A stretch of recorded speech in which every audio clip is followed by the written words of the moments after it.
ka na ika'y mawiwili. So mga par, sa naging bakbakan nga po sa pagitan ni Luis Nery, kalaban ng Hapon na si Kyonosuke Kamida, kung saan mga idol, unang bell pa lang ng laban, pinulbos ka agad ni Nery ang Hapon. Mga solid na kaliwa mga idol ang pinakain nito kay Kamida, pero matapang din ng Hapones mga idol. Kahit lamog na mukha nito sa round 3, lumalaban pa rin. Galit na galit talaga mga idol si Nery sa Hapon. Intention talaga nito na wasakin si Kamida. At yun nga mga idol, pagdating ng round 7, hindi na talaga kinaya ni Kamida ang mga atake ni Luis Nery. Bumagsak ito ng 2 beses sa lona, kung saan dito na tinigil ng referee ang laban. Kaya panalo po si Luis Nery via technical knockout sa round 7.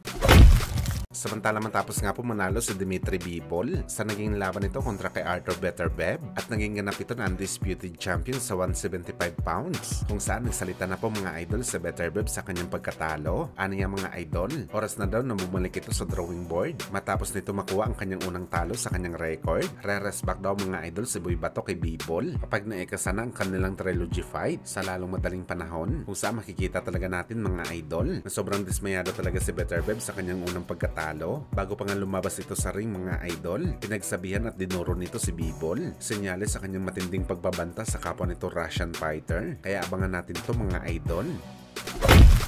Sa kabilang banda naman mga idol, angas ng Pinas General Casimero nagparamdam sa kanyang social media account kung saan masaya binalita ni Cuadro Alas mga idol ang kanyang bagong tayong promotion na Cuadro Alas Promotion, kung saan ayon sa report mga boss galing sa mga kaibigan ni Casimero, ang Cuadro Alas Promotion daw ay magkakaroon ng boxing event sa buwan ng April at hindi pa malinaw mga idol kung para ba ito sa mga aspiring na mga batang prospect o talagang sasali si Casimero sa kanyang event bilang maging main card sa bakbakan. Sakto din kasi mga idol ang mga rumors na posible mapalaban si Cuadro Alas si April o di kaya sa Mayo, at isa pa maganda kung lalaban si Casimero mga idol sa kanyang sariling promotion. Malaking marketing ito para sa kanyang tinatayong promotion para mas lalo makilala pa sa boxing world sakaling siya mismo ang lalaban dito. Pero gayon pa man mga idol, rumors pa lang ang balita na to. Hintayin pa rin natin ang update galing mismo sa Casimero Brothers.